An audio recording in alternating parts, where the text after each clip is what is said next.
Okay, I'm going to do the part 4 of what I said in chapter 6 of gender and development in Nigeria. And here goes.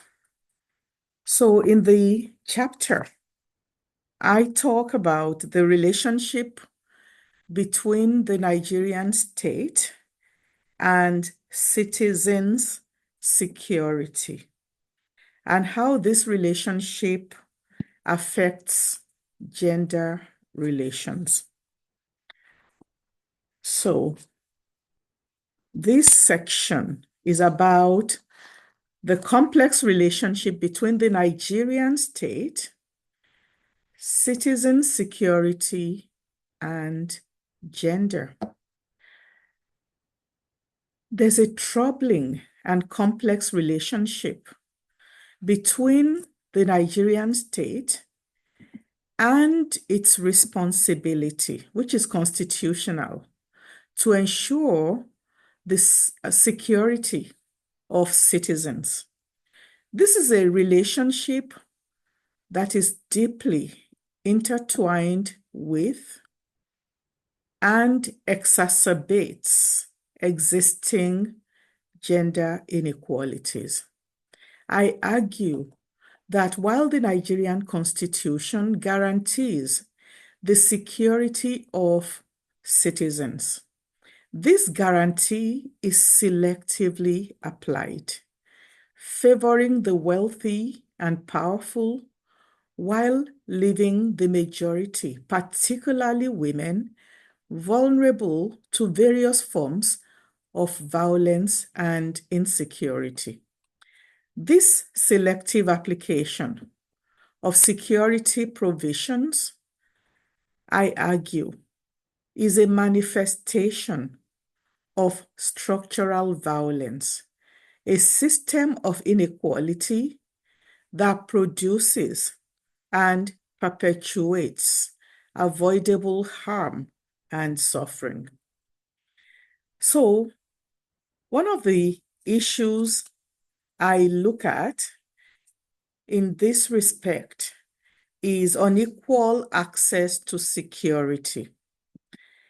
There's a stark contrast in how the Nigerian state addresses the security needs of different segments of society. While the wealthy can afford to hire private security, and some of them are able to utilize sophisticated, cutting-edge technology, or they leverage social connections for protection by requesting police guards. We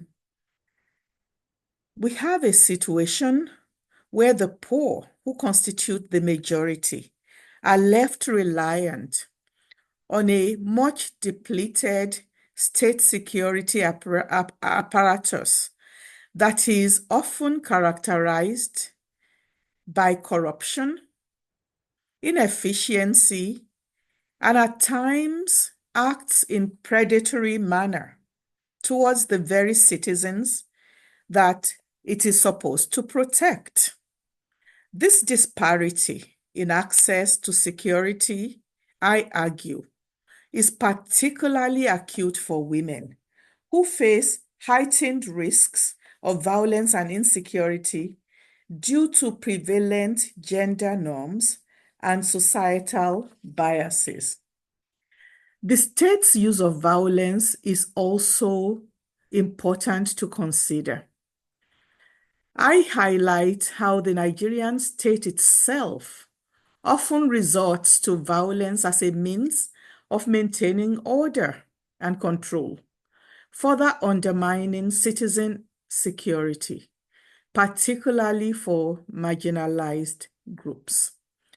The state-sanctioned violence, often executed by security forces, can take various forms, including extrajudicial killings, arbitrary arrests, and the excessive use of force during protests or conflicts. This reliance on violence as a primary tool of governance, I suggest, creates a climate of fear and impunity that disproportionately affects women, who are often targeted for violence and intimidation as a way to silence their voices and also restrict their participation in public life. A third issue that I take up in this section is the interplay of state violence and patriarchal norms. I argue that state violence intersects with deeply entrenched patriarchal norms to create a particularly hostile environment for women in Nigeria. These norms, which limit women's mobility, restrict their access to resources, and reinforce their subordination by men, make them more vulnerable to various forms of violence, both from state actors within their communities and within their communities. The interplay of the state violence and patriarchal norms create a vicious cycle that perpetuates gender inequality and denies women the opportunity to exercise their full rights and freedoms. I take up also the case of Boko Haram and education. I use the case of the Chibok girls' abduction by Boko Haram to illustrate how the state's failure to provide adequate security, particularly in regions affected by conflict and instability. This has severe consequences, especially for women and girls. The abduction, I argue, highlights the vulnerability of girls to violence and insecurity in a context where the state is either unable or unwilling to fulfill its fundamental duty to protect citizens. This failure, I suggest, reflects a broader pattern of structural violence that disproportionately affects those who are already marginalized, particularly women and girls living in poverty and conflict zones. I try to paint a picture of a Nigerian state whose relationship with citizen security is characterized by inequality, violence, and a failure to protect the most vulnerable, particularly women.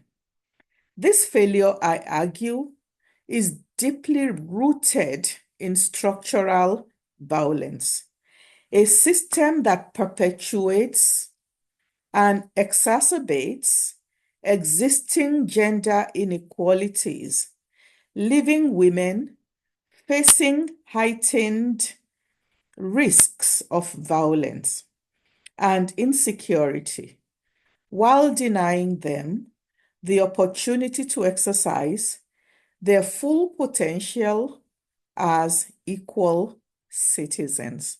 So this is the end of this